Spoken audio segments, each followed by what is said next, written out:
It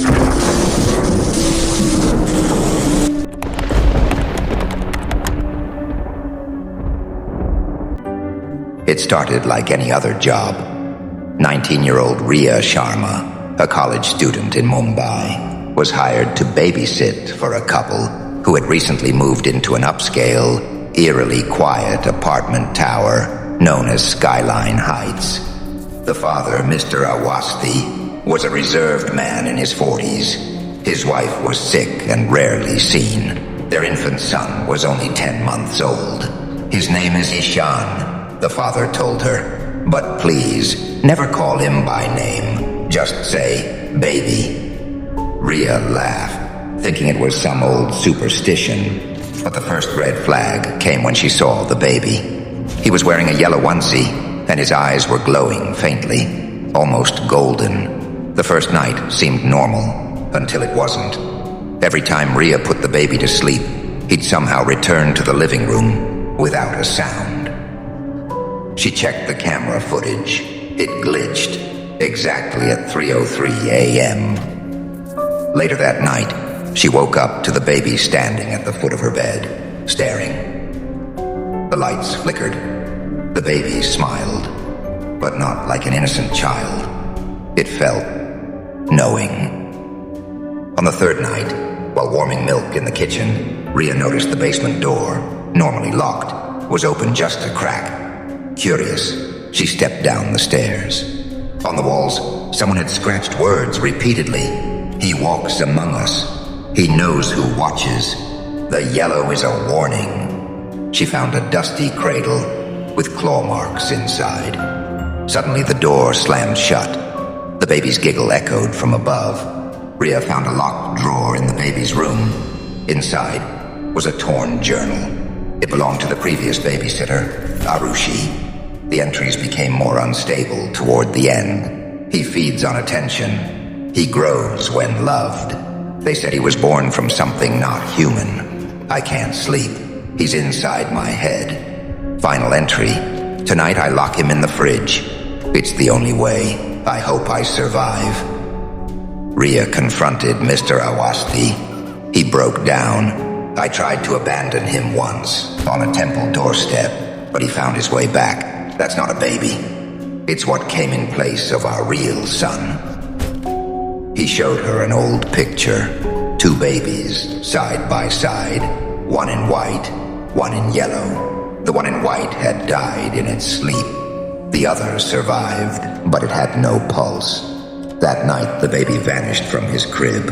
Rhea found him hovering near the ceiling in the hallway, eyes glowing like burning coals, hands outstretched.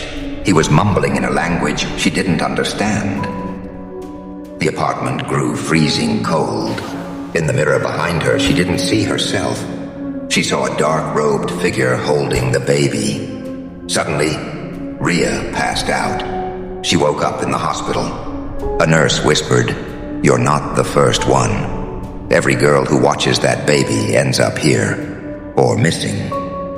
Rhea did some digging and found out Skyline Heights had 12 reported babysitter disappearances in 8 years. The baby had no birth certificate. The mother? Comatose since childbirth. Locals whispered about a cult called the Yellow Watchers, who believed in summoning an eternal entity through the vessel of a baby. Rhea returned to the apartment one last time, determined to end it. She brought holy ash, a priest, and salt. As she entered, the baby was waiting. This time he spoke clearly. "You shouldn't have come back." Doors locked themselves. The apartment twisted. Walls melted. Shadows moved. Screams echoed from nowhere.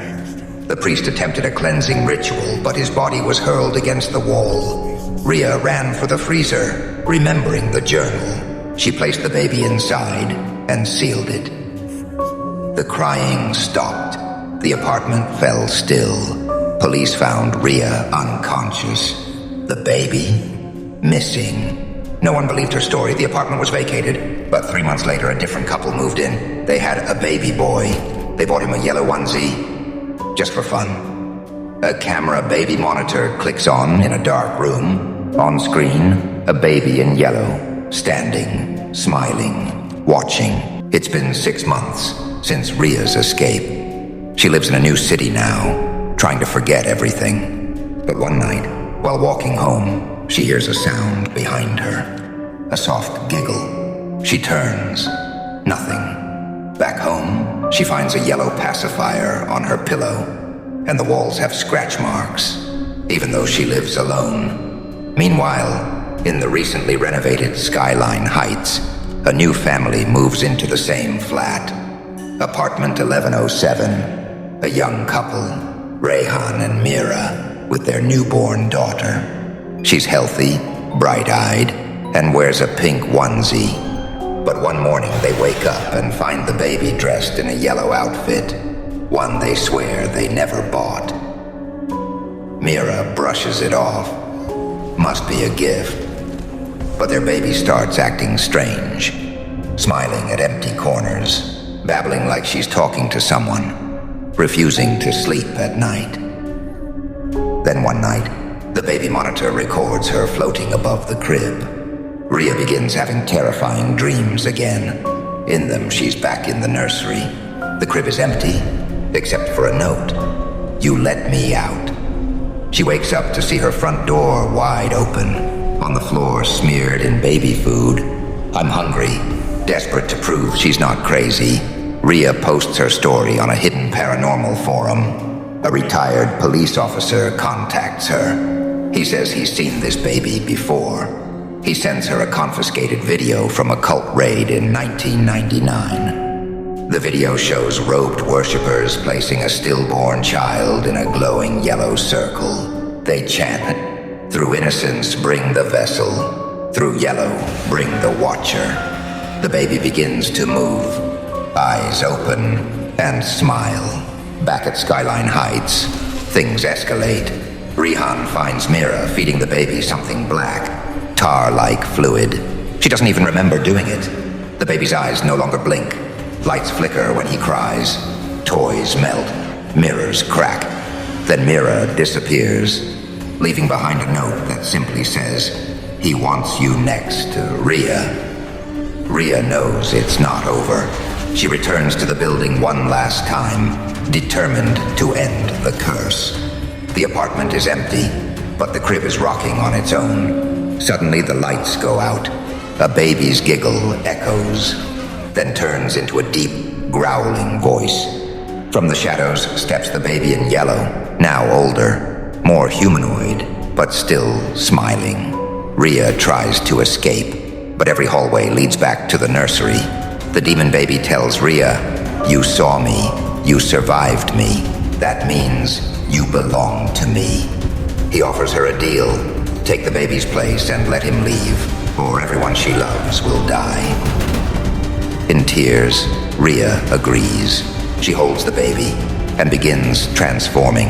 Her skin goes pale, her voice changes. Her last words as Rhea, "Take care of him, or he'll take care of you."